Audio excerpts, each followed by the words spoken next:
I know. I sort of wasn't. Predetermined. Good thing we have a deputy. Yeah. Right? All right, 559, 559. I went over those emails and I didn't see it. Did you see the actual request? No, I don't think that was in there. No, it wasn't in what I gave you, but if you got your emails open, I scanned and emailed Oh, it to it you. was an attachment in the email. Okay, I didn't see that one. If No, you're I'll even check. interested. Yeah, that's And not that that matters really right to know, it's just for your own. yeah. So yeah, so you're fine. Yeah. That's what I figured we'd go. Not a whole lot in there. Welcome to the August 9th meeting of City Council. Please rise. I pledge allegiance to the flag of the United States of America and to the republic for which it stands, one nation, under God, indivisible, with liberty and justice for all. Almighty and everlasting God, who presides over all things in heaven and earth, come and preside over these deliberations so that those that make the decisions may be guided by your wisdom. Good evening. Roll call, Mr. Barrett. Here. Ms. Gilbert. Present. Mr. Merritt. Here. Mr. Belusco. Here. And Mr. Brooks. Here. Also in attendance tonight is Controller Darren Snyder, Administrator Ted Wampel, Director of Operations Butch Brody, Deputy Administrator and City Attorney Tim Henry, Director of OCD Joyce Zakowski, Assistant City Clerk Catherine Payne, and Administrative Assistant Lisa Sanfilippo.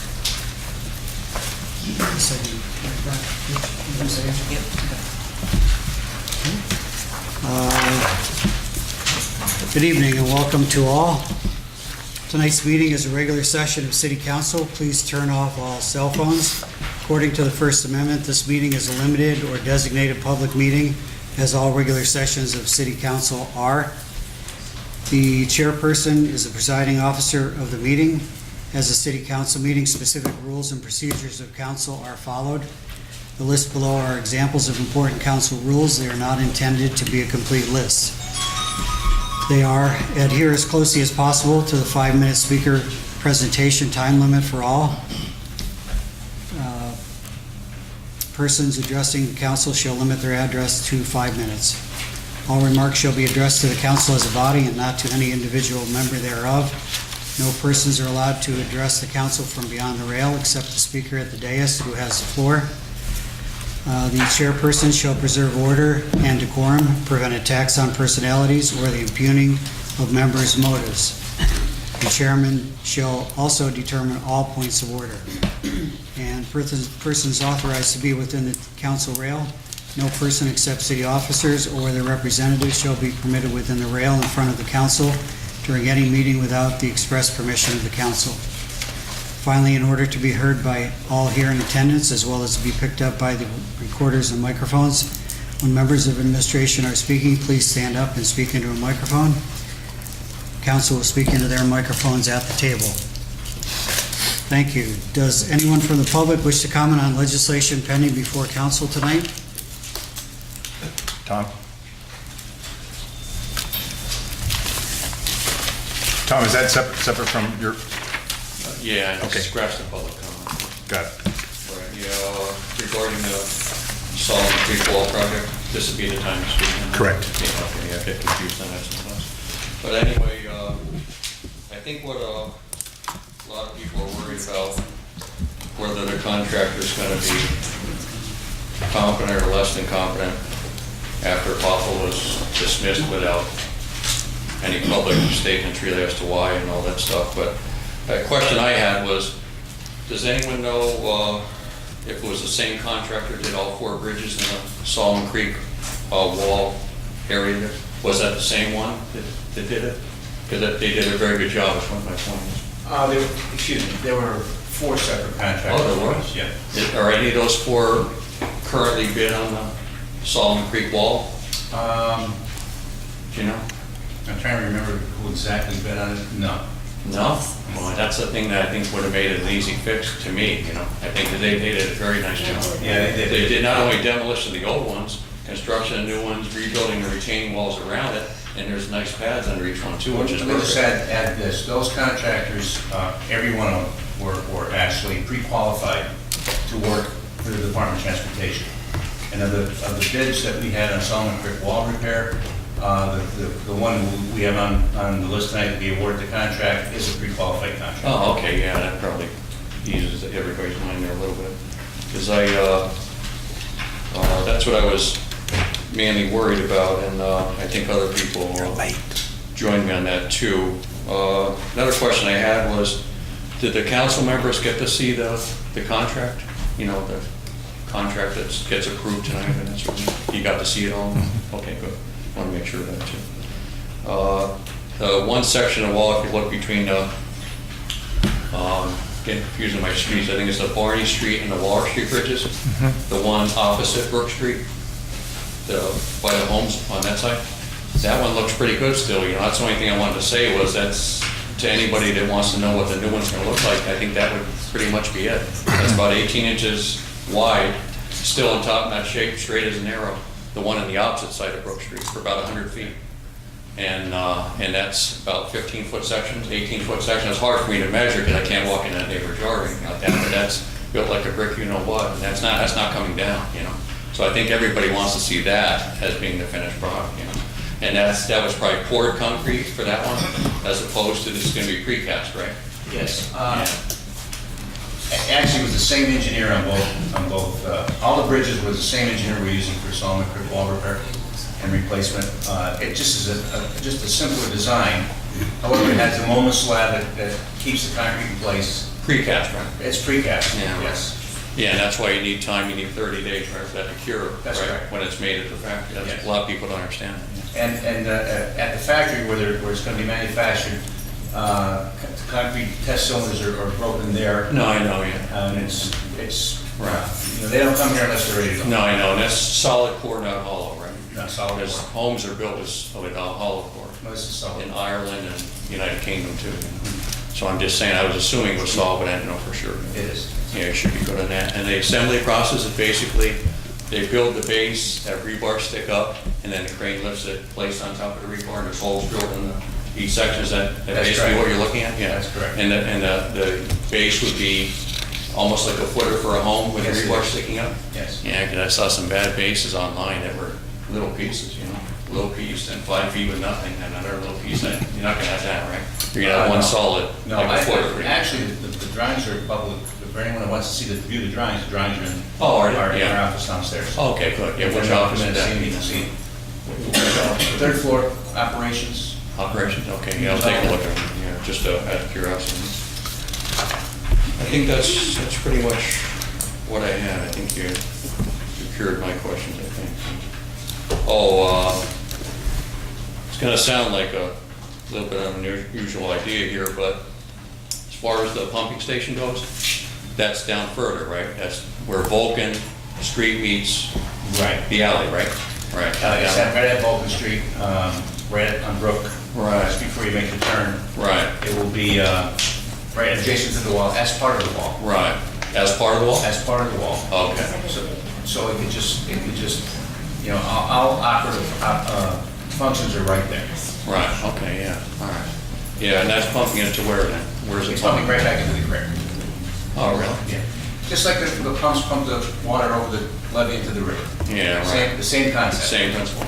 Yeah, okay. Yeah. All right, because I had another idea. I looked upstream, which nobody's done probably. If you go upstream on East Division Street in Hamburg Township, where Solomon Creek starts, it's a little bit less wild up there. And where the FOP is, Fraternal Order of Yeah. Police Lodge 36, you see that little bridge there? You look to the right of that bridge, if you're going towards the railroad tracks, look to the right there, you'll see a nice valley. If there was ever a dam there, like a small dam, I'm talking maybe 15 feet high, you wouldn't even need that pumping station.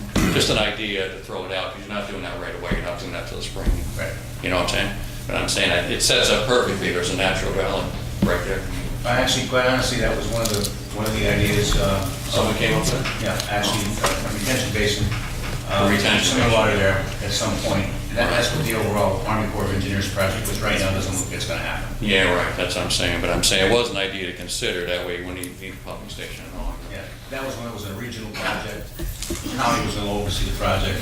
It was gonna affect all the Hanover, Ashley, Wilkes-Barre. Right. Now we're only worried about Wilkes-Barre. Yeah, right, because what I'm saying is if you stopped it at that point, it'd be basically a trickle coming through.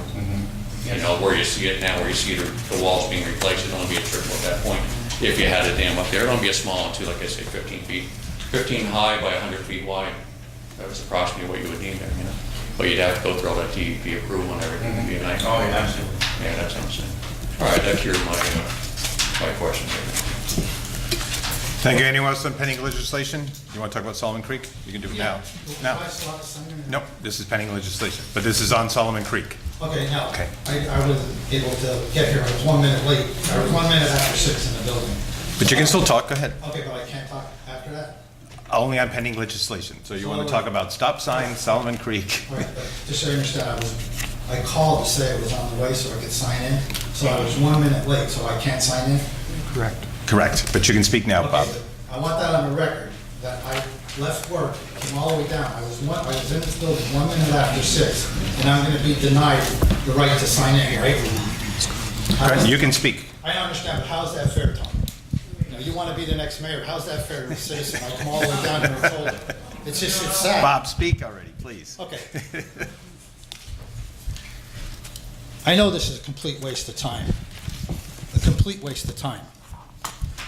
But I talked to somebody in South Wilkes-Barre, and it's my understanding that the engineer overseeing this project is recommending to the city of Wilkes-Barre to get rid of Popple, who I don't know. There's all kind of rumors about Popple. I don't know what's true. I don't care what's true. That's not up to me. But if the engineer is telling us to get him off the job, if we get sued, is the engineer going to cover our legal fees? That's what concerns me. Just so you understand, I came here years ago. You could ask Mr. Barrett and Mr. Merritt, and warned them on the one strike ordinance. We're going to get sued. They did it anyway. Did it anyway. Attorney Vinsco warned them. But I want to know, is this engineering firm going to cover us if we get sued? Is there any connection with this engineering firm with this other company? And what I think bothers me and bothers everyone else, how could this happen?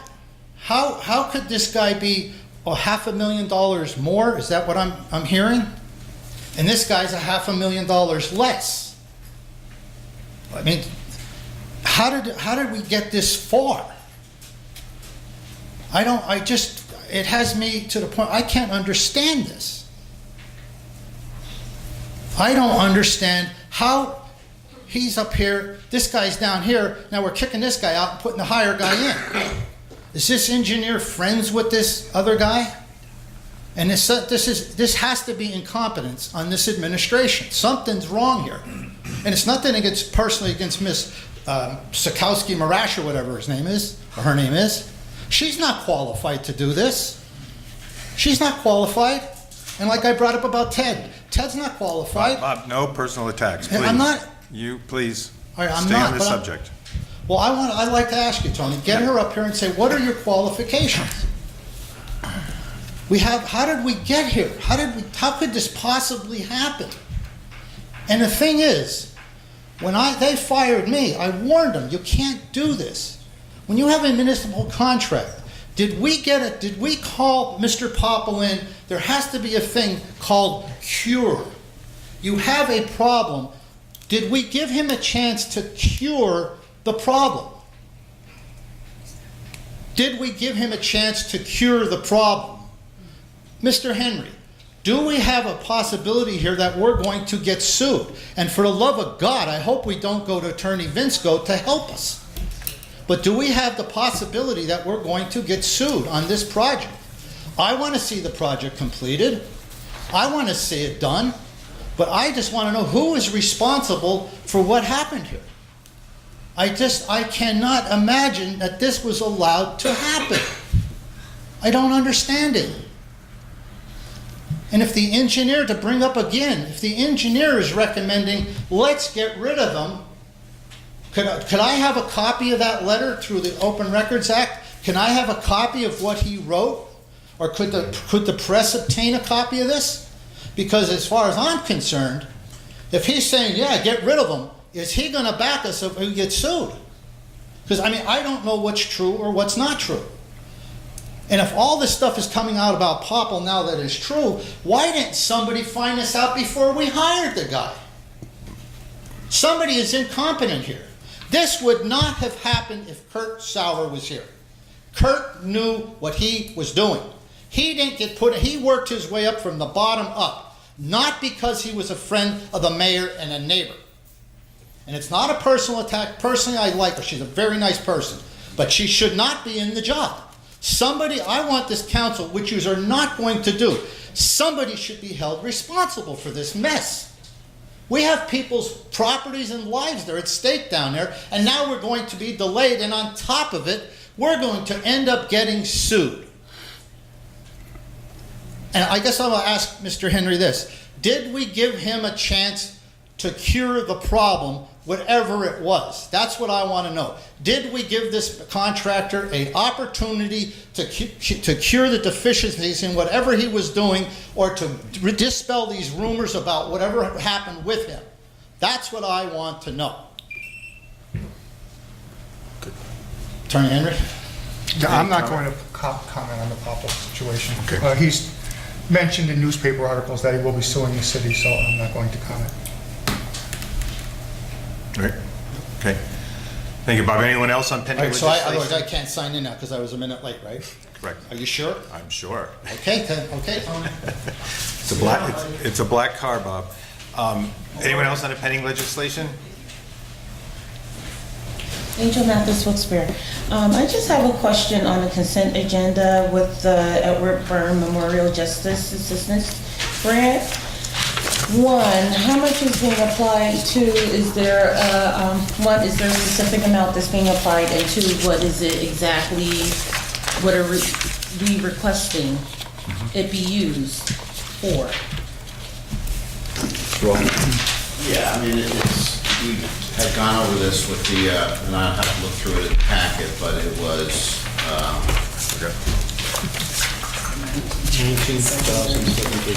thank you, Mike's got it, so I'll defer. It's $19,733 for supplies for the police. Firearms, tasers, Yeah. recertification, saturation patrols. It's a variety of different things that they're using that for. Right, It's a federal and is grant. any of it for education? I don't believe part of this grant is for education. It can be for education. We But just I know don't- what you're asking, is this particular grant, I mean, I don't have it that it is, but I don't believe this one is. That we're not applying for resources for education. On this particular grant? Yeah, you This can- particular Mhm. application, I don't think this particular application has. It does. Well, then it is then. So Okay. you're asking me a question you know the answer to. Well, yeah, because what happens is it also She's a includes resident. training for our officers. Okay. So why are we not adding a training fee when we're applying for these funds instead of just equipment? I mean, I'd have to talk with Commander Coffey about what they were looking for when they applied for that grant. Okay.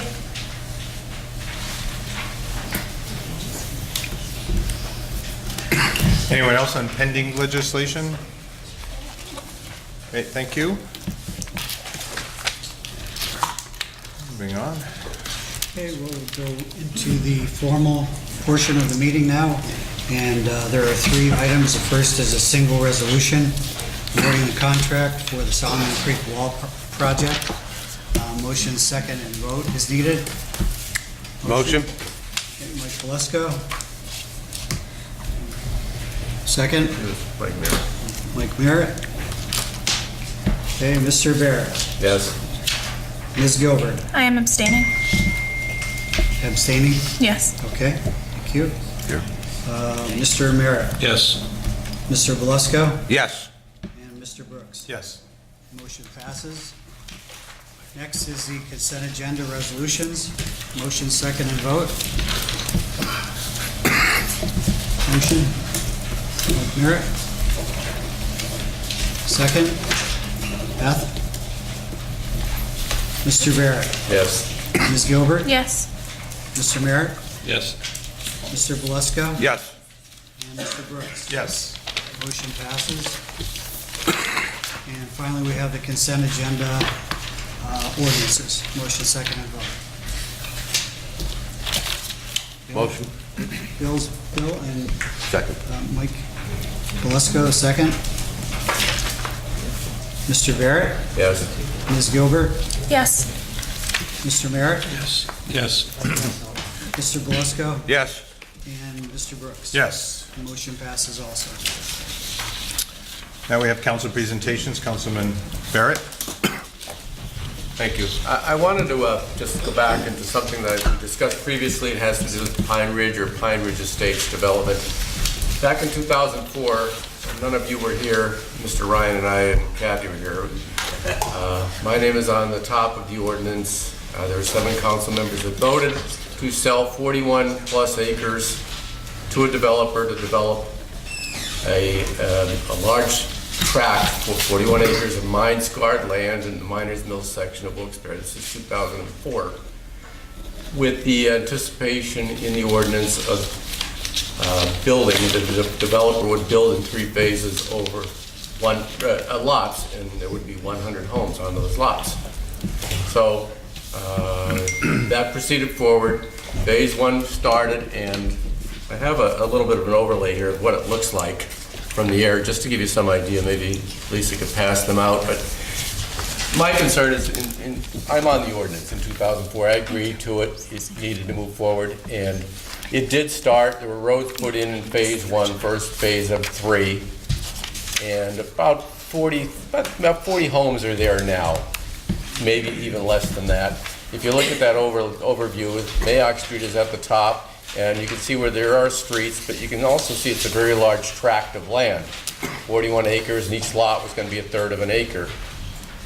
The agreement was that we sell it to the developer. The developer started the project, and for one reason or another, I don't know whether the developer lost interest in it.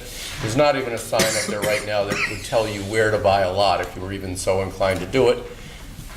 It looks like we probably still have 25 acres plus that are undeveloped, that we literally gave away for $1 at that time. Now, we don't have a whole lot of land in the city, as you know, especially land that is, in my opinion, a good location. It's high, it's close, it's about a mile from the casino and the interstate and everything else up in there. There are homes up there that have started, and there's some beautiful homes in that area. I think the last one was built about 5 years ago.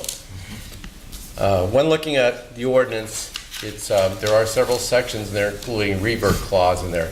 Now, the developer obviously expended money in the first phase, put in all the infrastructure, the lighting, the roads, and everything.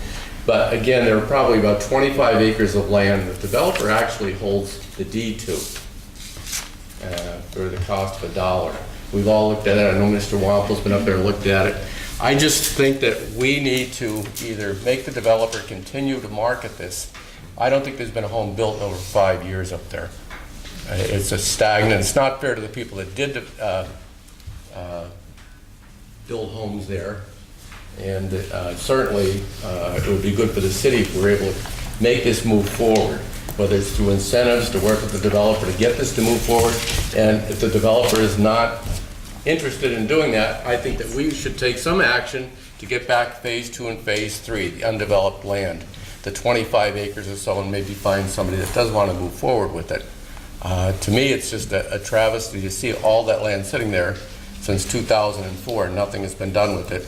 Literally turned over to somebody for $1. And I know there was a market crash and all kind of other things happened subsequent to 2004. But again, 14 years, excuse me, my math is off a little bit, 14 years that we've let that sit there without anything being done to it. I don't know if we can find another use for it, find another developer that's willing to come in and continue doing something with it. Maybe some incentives to homeowners that might be interested in doing something. But again, phase 1, all right, phase 1 is phase 1. The developer did put money into that. You can see it there. But Phase 2 and Phase 3, again, probably about another 20, total about 25 acres that we literally gave away back in 2004. So what I'm going to do is I'm going to email you the original ordinance along with the sales agreement, and you can see there is a revert clause in there. I'll forward it to everybody for your review. It's been 14 years it's sitting there. There's no urgency, but I think that we need to reach out to the developer, see what the plans are, give the developer a chance to do something with it. If the developer doesn't want to do anything with it, then we should take some action to recover that land. Questions on that? So is there an expiration date, or it Does not appear to be. so at any time we can? Does not appear to be. It's contingent upon the developer. We're moving forward through the 3 phases. Right. It stopped in Phase 1. Phase 1 was never completed. There are empty lots. It was supposed to then move on to Phase 2 and Phase 3. I'll forward you the information. I just ask you to look it over, and maybe I'll send it, of course, to our attorney as well to look at it, see if we do have some legal options there. Ideally, we don't have to take any legal options. Ideally, the developer moves forward. If you were to go up there now and you were interested in building a house, you'd be hard-pressed to have to start knocking on doors and find out who owns this. There's not even a sign there that says, Bill, really do you not. know who owns it?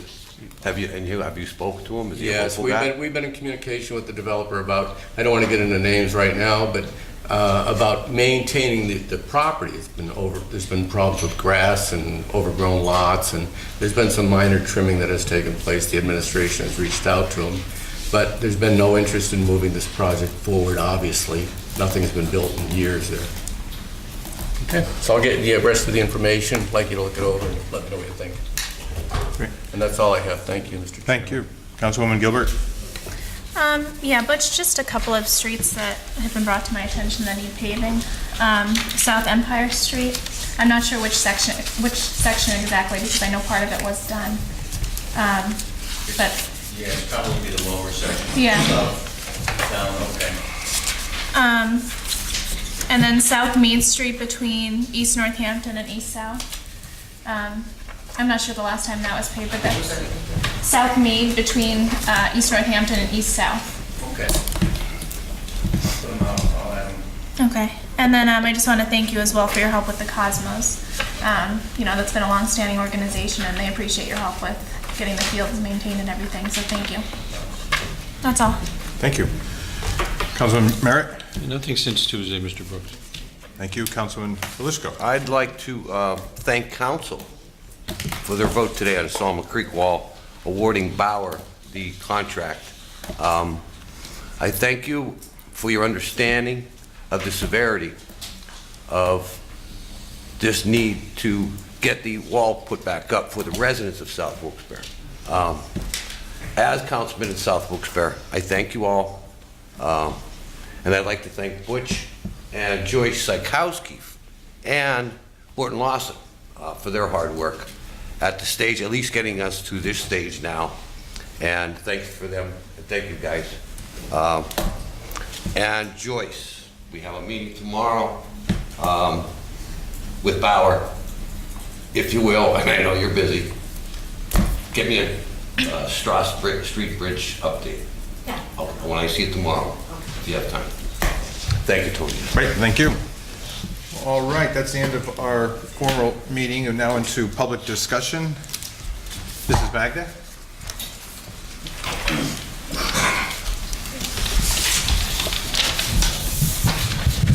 I visited the council over a year ago explaining that I lived in my house for 25 years with no water problems.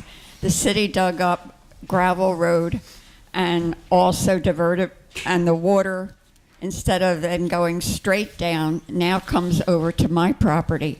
They also made some changes in the soccer field, and I get that water. And it's causing some damage to my house. There's water coming up through the cement in different areas in my garage and basement. Mr. Barrett was very kind enough to say that he would arrange for an engineer to look at it. And I just want to be sure that they consider pouring some of these gallons and gallons of water to the other side of the street where there is a drain that is not being used. That's all I have to say. ask you for your consideration, and thank you, Mr. Barrett. Mr. Prodi and I had some discussions after I visited your home the other day, talked about it, and I know that he had some ideas as to what maybe we could possibly do, and Butch, maybe you might want to expound upon that a little bit, please. Hi, Mrs. Lang, you remember me? I was up there with Joyce, we met with you a few times. It's been over a year. It may be over a year, I don't exactly remember how long ago. But if you recall, the last time we were there, you had a friend of yours from New Jersey who's also a civil engineer look at this like I look at it. And he felt the ideas what we had and we implemented were the right ideas. However, we're willing to look at this again. We want to make it as happy as we can possibly make you. And maybe there's something we can do behind the property that's not the city property. That hill in the back's been there before your house was built. Yeah, I never had any problems with water until the street was dug up.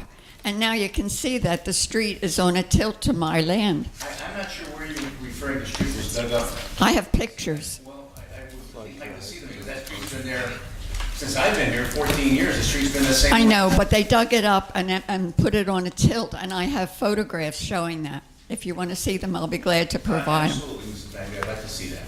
All right. We are going to come up there and I'll give you a call. I believe I still have your number, maybe Joyce does, and I'm sure I do. We'll get up there to look at this again and we'll see if we can make it right for you. Okay, I appreciate it. Thank you. Jane Lisecki? I wanted to come today to make a kind of proposal about stray cats. I know they're a problem in the city, and we do have animal control, and they have, been taking them, trapping them. But there are people out there that care about these animals. Some of them are, they call them feral, but they're not really dangerous. They aren't going to hurt anybody, and they actually respond to a little love and kindness. And it's a shame for them to be roaming the streets like that. So, I understand that there has to be control. I understand the ordinance saying there should be no more than 4 cats in a household. But I think there are people in our city that care enough about the animals, and they do have a responsibility towards the animals that would take in more cats if they were permitted. My idea is that perhaps if the city council could pass an ordinance that would allow people to be on a register that would foster or provide sanctuary to stray cats, that they would have to register, they would have to pay a fee to the city, and that they would guarantee that they were taking care of the cats, would be open to the public health department coming in and actually inspecting their premises to make sure that they were doing exactly what they said they were going to do, that perhaps maybe there could be kind of a medium ground, a medial area where people that care about the cats could do more for the cats, and the ordinance would still remain the same. So I don't know if this is possible, but it just seems to me that it's like the meeting of 2 different factions and trying to find a peaceable area between, we're going to kill all the cats, or we're going to save all the cats. We can't do everything, but we have to do the best job we can. And I think maybe if everybody works together towards this situation, that maybe we could all do better and make a better world for the cats and for ourselves. Good. That's all. Jane, could we get your telephone number on it? Absolutely. So there will be a meeting, and I want to invite you to it here at City Hall with City Attorney and our City Administrator about what is that happy medium that we can find between, that you mentioned, okay? So I want to get your number, and I will call you. Okay, thank you very much. You're welcome.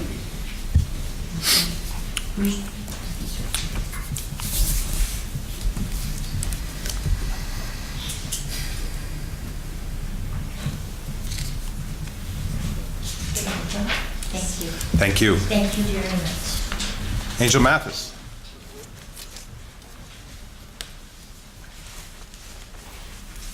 We're blessed with two angels in the room tonight.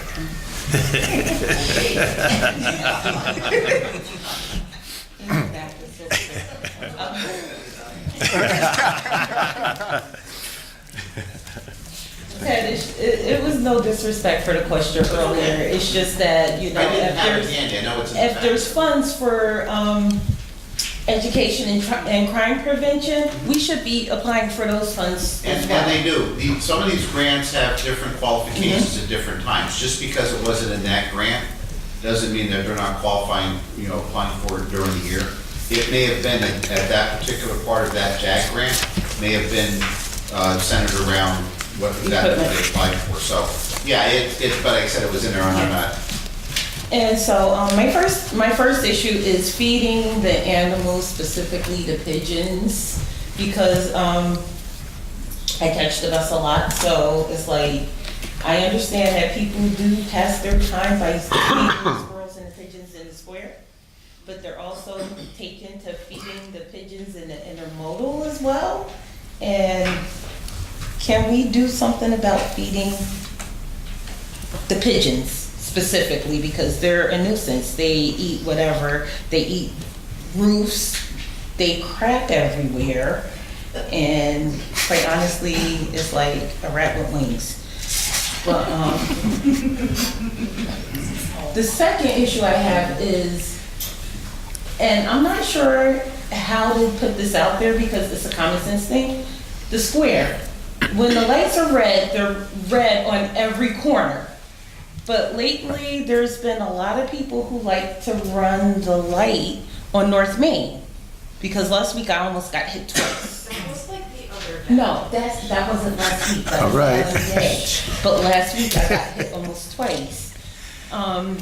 Which brings me to another issue regarding with the traffic. The green light on North Main in Jackson is out, where the other two colors work, but not the green one. And there are several street lights along North Main between Jackson and the square that's out, and that's only because I, during my travels early in the morning, I noticed that they were out. But then my third issue is, when we come for city council meetings, since there are no parking signs, where do we park? Right here. Still here? Okay. That's it. So you got the traffic light? Get them all. Got them all. Thank you, Angel. Thank you. Now the less cute Angel. Angel Rowe. You said it. She's better looking than you, Angel. Come on. I take the fifth. Angel Giroux, Executive Director and founder of South Spanish American Surfing Hall. Our community has lost a great leader, a great friend, Dr. Moses. I reached out to Chairperson Tony Brooks and asked, can I have a few minutes and speak on this man's behalf? For those who don't know Dr. George Moses, he was one of those kind of doctors, the old family kind of doctor. He would come to your home if need be. He didn't have to be. Dr. Moses could be eating at a restaurant, and if you went to him and complained, he would take you in the bathroom and give you an examination. That's the kind of person Dr. Moses was. Dr. Moses, many times when I was down and out and thought I was defeated, would always cheer me up. He always knew the right thing to say. That was Dr. George Moses. He made this community what it is today. People who care, people who volunteer, follow Dr. George Moses. I cannot tell you the lives this man's touched. So I'm hoping that we come to some resolution, something that will remember this man from this day on, either a day, an hour, whatever it would take, so we don't forget a man who gave so much of his time to make this community a much better community. I've seen many people who had no money and never received a bill from Dr. Moses. That's the kind of man Dr. Moses was. And his passing touched many people's hearts, and it made our community much sadder. So I'm hoping that we come to some resolution to honor this man. Too often we pat people on the back for a great job, and many times they really haven't. This man has earned his name to be recognized. So I hope the city council and the mayor's office will come up with something that we never forget this man. If we do, shame on us. You won't see a guy like this again. And when I tell you that he touched the lives, I can only tell you that Many of the events that I've had, when I had zero money, I never had to worry about it. He would always find a way. Not only for me, for many people. And he crossed all barriers. Of a man of diversity, he was one. He didn't care what you looked like, who you came from, but he would talk to you and treat you like a human being. You never felt you were less, and you never felt anything more but grateful that you met this man. So I hope that these words would somehow touch you, that we don't forget this man, please, whatever we can do. And for those, I'm sure, will come up behind me from years past, say, well, he wasn't perfect, why would you do this? I don't know if anyone's perfect, but I dare anyone to match his record. And you all know his record because he didn't speak, and he didn't promote himself. He didn't brag what he did. But he did immensely. And I speak for many, many people who call me up and ask me to be here on their behalf. So I'm speaking on many, many people in this community who love this man, who will miss this man. So please, let's not forget Dr. George Moses. So maybe even if we can have an award that comes from the mayor's office that remembers this man. On that too, we have a lot of people like that. And I want to also say Officer Merkel here.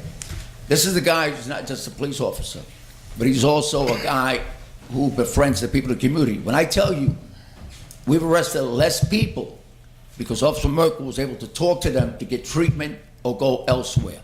That's what an officer should be like. I would hope the administration down the road, when you have all these changes of police officers, that he be looked for a higher rank or some position of leadership. We're wasting this man's skills just having in the streets. He ought to be teaching other police officers the skills he had, and it's called treating people as people. So I commend Officer Merkel for the work he's done. And again, many people's lives are much better because this officer here, he didn't play officer, he played a human being. Also for kids, he has a little thing that he carries in the back pocket with kids, puppets. That had broke a lot of people down, and they then spoke to us, and we were able to deal with that family. So again, here's a person, if you ever think about getting an award for people who go beyond the way and work in the community, that's the first gentleman I would want to give up, Officer Merkel. Because again, that's an officer, but also a gentleman. He's a friend of the community. When he's not there, we know. We know when he's not there. So to us, he is worth his worth and gold. Can't speak for other police officers, but I know one damn thing.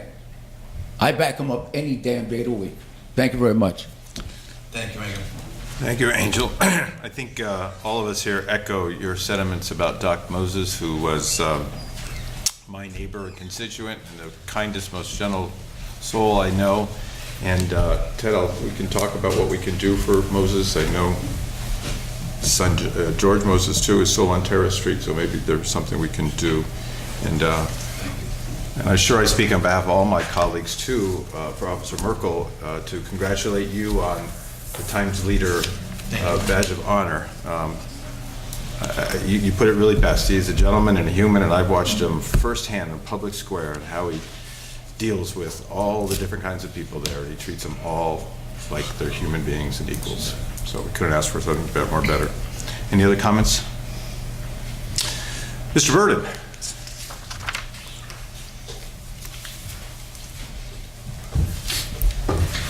Jim Burden, 58 Top Street, Wilkes-Barre. Y'all know me. Okay, it's like beating a dead horse around here. Okay, our trash again. We're having a hard time having it picked up. They haven't picked up our recyclables up on Top Street again. The whole street, not just. Okay, I just came back. I'd like to put into an agenda that not only at this meeting, but at the other meetings, we don't know where our money's going. We pay all these taxes as homeowners in this city. Not once have we heard about our budget, okay? We don't know. Now, we come to the meetings, we pay all these taxes to the city. We pay a sewer tax to the city. We pay a sewer tax to the Wyoming Valley Sewer Authority. We pay all these taxes as homeowners. Now, we like to know where our taxes are being spent. I asked a month ago when I was here where our recyclable money goes to. It goes to the general fund. Okay. Okay, our recyclables go to the general fund. What's the general fund? How about start telling us where our tax money is being spent? We're going into a distressed city. Why are we going into it? I want to know where our money goes. Where is our money being spent? Why isn't our mayor here telling us where our money's being spent? But he's being on these papers that he's signing for, him and his controller Snyder are signing for all this money. Now, he won't show up at a meeting to say, yeah, I'm gonna sign for all this stuff. Why doesn't he get his ass here and start showing up at the meetings like Mayor Layton did, like McGordy did, you know, and everybody before him, they all showed up at the meetings. But he won't get his butt here to sit in front of all the people that show up here and the rest of the council, the new council, and won't show up here in front of them. Now, I have to stand here and tell him. He doesn't have the balls to show up and meet the people that has something to say. If he doesn't have it, he knows where I live. I live at 58 Taft Street. He can come up to my door and I will tell him that he doesn't have it. Now, I know him for over 40 years, and I have the guts to tell every one of you what I feel and what I have to say. And you know where I live, and if you don't like what I have to say, come up to my house and be like a man, and I'll tell you what I have to say. Now, Bill, you know me. Now, you took over half of the Heights, right? You took it over from Amber Lane over. When's the last time that you went through Hayes Lane and all that section? When's the last time you went through that? Be honest to me. Be honest. Probably about a week and a half ago. What did you see on Hayes Lane? I was on New Market Street. Actually, it turned in some problems on New Market Street. We had New Market Street. Oh, I'm not talking New Market. I'm talking about Hayes Lane and all that. Oh, yeah. Well, let me. Garnet Lane? I don't want to go back and forth, Mr. Chairman, so let me. Yeah, Jim, are you done? No, I'm not done. All right, I'm finish. still rolling. Okay, now, when I was down in Augusta, I went down with my brother to a meeting down there in Richmond County. Now, my brother's house is like 400,000, maybe 500,000. He pays less taxes than I do. They have 6 baseball fields in 4 sections of the county. They have swimming pools. They have soccer fields. They have everything, all lighted up, the whole 9 yards. And he pays less taxes than I do. They have more recreation down there, everything. There's city streets. They have no potholes. They have nothing. Their river walk is all lit up. What you need to do is take a trip down to Augusta and take a look and go to one of their councils. You know what everything is done by? It's done by referendum. Whenever something something needs to be done down there, even with their schools, they vote on it. Everything is by a vote. It's out to the public. The public votes on anything. Whenever something wants to be done, like building the wall down there on Solomon's Creek, it's done. It's put out to the public for the bids. We don't lose $500,000. They don't lose $500,000. The people down there do the bids, and they have a council. They have a council. It's a county council, and it's out for the bid. They bid on everything, and that's how they save money. They don't lose money. Okay, thanks, Jim. If you want a budget which shows you where all the money is going, see the finance director. He'll give you a copy of the budget. No, bring it out at the meeting. I don't have a copy with me now, but No, but I mean future meetings. Have it read at the future meetings. That's what I'm asking. It's 500 pages, Jim. We'll give you a copy. You can bring out the final. Sorry, we'll give you. You can get a copy of the budget. You'll see where everything is allocated for that. Any comments or questions else? Butch, can we just make sure we get the recyclables on Taft Street picked up, please? Yeah, start picking I know them up they're every week. We don't have them picked up every week. We have, I know sometimes they get behind a day or so, but if we can just make sure they're taken care of, I appreciate it. Thank you. Oh, I have one thing to say to you, Beth. What? Your house looks like a dump with that cord going across your room. Get that cord out of the middle of the room. Thanks, Jim. House looks nice. Thank you. Jason Carr?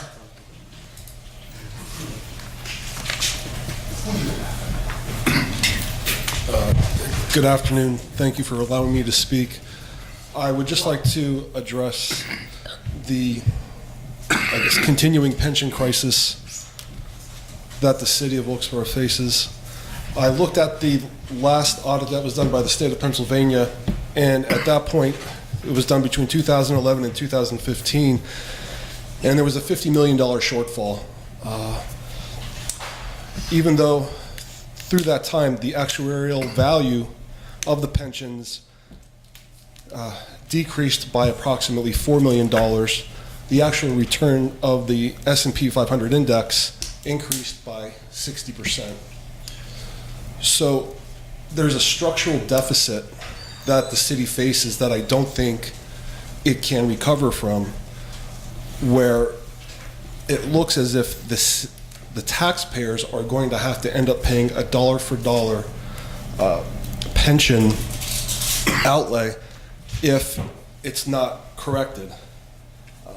Looking at the situation, it is dire, and it's probably the main reason why the city is going into possibly distressed status. Correct me if I'm wrong. I was looking to see what council is doing, or if they are considering adopting the same state hybrid program that's being enacted in 2019 for the current city employees. Or no, excuse me, for future city employees, because the programs now that are enacted can't be changed because they've already been agreed to. I guess as well, if city council can also answer how someone is capable of doubling their pension in the last 3 years of their service. So someone who has a $70,000 a year salary should end up receiving a $35,000 a year pension. Recently, someone was able to retire with an almost $80,000 per year pension through the practice of running up intentionally your pension or your average salary for the last 3 years on the backs of the taxpayers.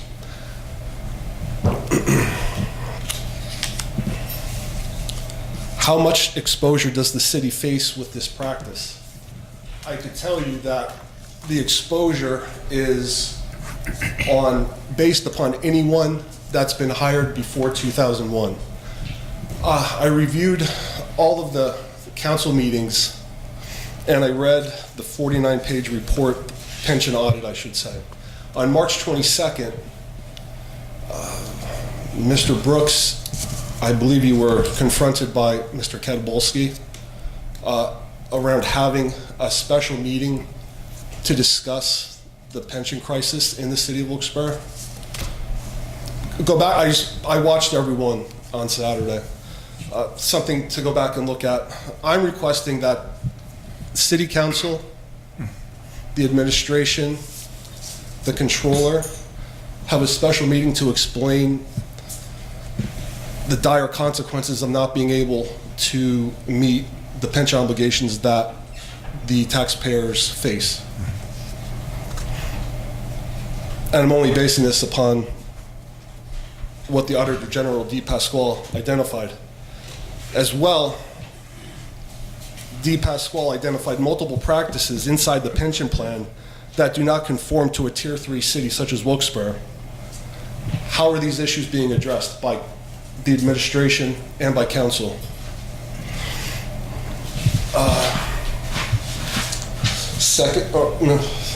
On a second agenda, is council considering privatizing maybe even the simplest of tasks, such as just grass cutting? I know I've spoken to Mike Blusko, the representative, my representative, is what can be privatized to alleviate the long-term pension costs of the city? And what are the new plans being considered for new employees? So we don't continue down this path. I appreciate any feedback. Sure. Thank you. Mr. Waffle? Yeah, Jason, the short of it is, as you probably aware, the pensions are negotiated benefits with the unions. So, the city is currently involved in active negotiations with 2 of the 4. We're starting a negotiation with the 3rd with the firefighters next Friday, and then the police will come up next year. But we all share the concerns that you have, but part of the issue that we have with our pensions is it took a while to get here because of the negotiated benefits, and we can't just unilaterally make changes to the pensions without negotiating. Now, one of the benefits that we've actually peeled had to do with the firefighters' pension. That has already worked its way through the courts, and I believe it was we just lost on appeal to the Commonwealth Court, and we'll be taking it further one more step. So do share your concerns, but the unfortunate thing is it can't unilaterally be changed to do that. I don't know if I'm out of turn, but all of your exposure to be able to double your pension in 3 years is anyone hired before 2001. What should the taxpayers expect from those future employees hired before 2001? What is that burden really to the city if they're allowed to continue to double their pensions in the last 3 years? That's the actuarial evaluation. That valuation is based upon the benefits as they exist currently. But does it take into consideration someone that can manipulate their pension in the last 3 years of their service? I'm not an actuary. We pay an actuary to do that. It probably doesn't. It probably doesn't. I know, I've read through it thoroughly, and I probably consulted with a couple of people about it.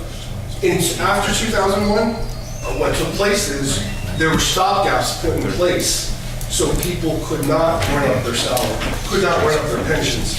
There were stopgaps put in place by, I think, 10%. So there was a new pension plan enacted after 2001, and then at this point, where do we go forward with a new plan, maybe a hybrid plan, where it's both contributory from the city of Wilkes-Barre as well as the employee to take on more of a burden for their own retirement? So the employees do pay a percentage of their pay right now into the pension fund. 5%. Right. 5%. So, and we also obviously get a benefit from the state that's based on per employee that helps offset some of our pension. The rest of it comes from general fund. But again, we can't just unilaterally implement, I'll finish. We can't just unilaterally implement a different kind of pension benefit without negotiating with the unions. So we are in the middle of overall contract negotiations right now, and pensions obviously are one of those things. Great, thank you so much. And Jason, there is a pension fund board meeting that's public that you can come to and ask the same questions. And then the next meeting is August 15th, Wednesday, August 15th. Okay. In this room at 9:30. Okay. And you can ask the same kind of questions from those guys. And there will be actuaries here and all that stuff. Tremendous. Today, as well, I declare the city of Wilkes-Barre my primary residence for future purposes. Thank you. Welcome. Thank you so much. I'm coming back to Wilkes-Barre. That's what we need. Thank you. John Rushton.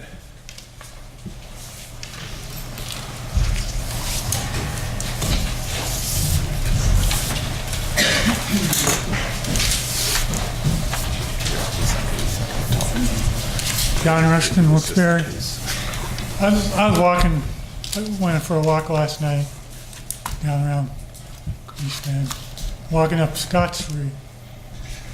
On the outside of Scott Street, it was paved all the way up till maybe I think Monday, maybe further. I went to Monday, and the even side wasn't paved. I just want to know why. Okay. And I was telling Bill Tuesday night that the corner of Chapel and Sherman, I guess it would be, or Spring, I don't know. The grass is about that high. Okay. So that's it. Okay, thanks, John. Do you know an answer about paving? Yes, John, all we're doing on Scott Street is patching the worst areas. Now, I know the entire street's the worst area, but we have a limited budget, and this is something we're doing with additional funds we got from PennDOT. So we're targeting the areas that are really bad. It's got to be on streets that are called K routes or federal aid highway streets, and that would be one of them. All right, well, I was just wondering, because I know I'm going to get, I know people are going to be asking me why they paved one side and after. Yeah, we did that all the way actually on Scott Street, it's right up in the Miners Mills, almost to East Main Street. You'll see that bill underway. That's all we could really do with limited budget. All right, Thanks, John. And on the other issue we brought up about the grass, the corner of Chapel and Sherman and Chapel and Scott, we believe the city may own portions of those. I sent photos in. I know you got them, Ted, so I'm sure you'll take care of them for it. I just sent them in the other day, yesterday, I believe. Okay, thank you. Thank you. Any other comments? No? Good. Well, thank you, everybody. Wasn't that fun? You like city council? Oh, no, she had missed this one. That's what I was thinking. Oh, that's on Facebook. So our next council meeting is September 11th. Tuesday, September 11th is the next work session. Thank you. No, September 11th. I'm sorry, September 11th. I can't read. I didn't put my glasses on. I said October. September. I said October. Oh, brother. Yeah, it is September 11th. All right. All right.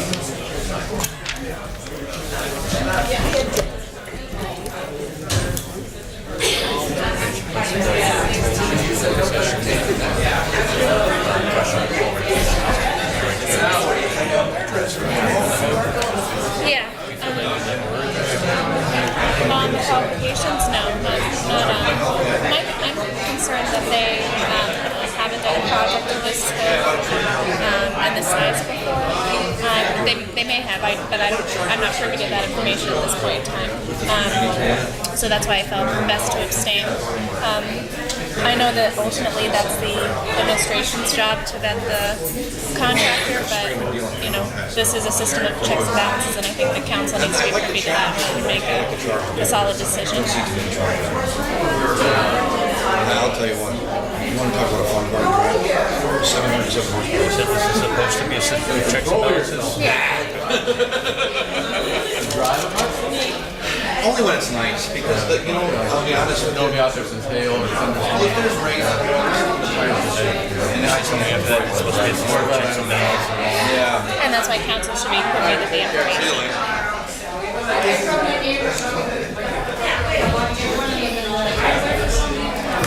Okay, thanks a lot. Hey, no problem. How you doing, Kirk? Outstanding. You look it. I think I feel the same way. Places I didn't know I could sweat from. Yeah, I can imagine with that. Have a good night. I know that everybody mentioned some complaints and I don't know if this is you or Tony or who.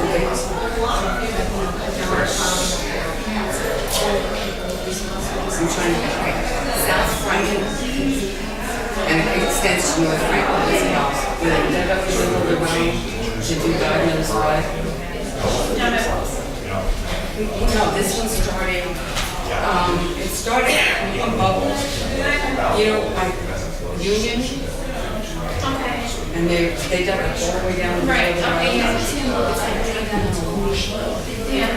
Does the city have some kind of response a bond on the roads that when somebody digs it up, they have to restore it at least as good or better than it was the way they found it? Because I started. Yeah. Because I drive Let me check it out. and I don't know if they're done with it or. I'll check it out tomorrow. He'll know when it's going to be done. I mean,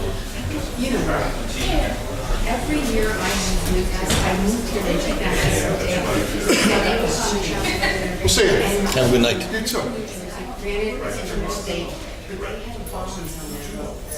And if you pick up the road, we want to restore it as good or better than when you found it. And you did, if you paved the road, maybe you paved it, but they're doing the 3 miles. They put all the and they notify utilities, we're doing this. I put something, we get up in 5 years, and it's every time they have either the water company or their companies did it every year.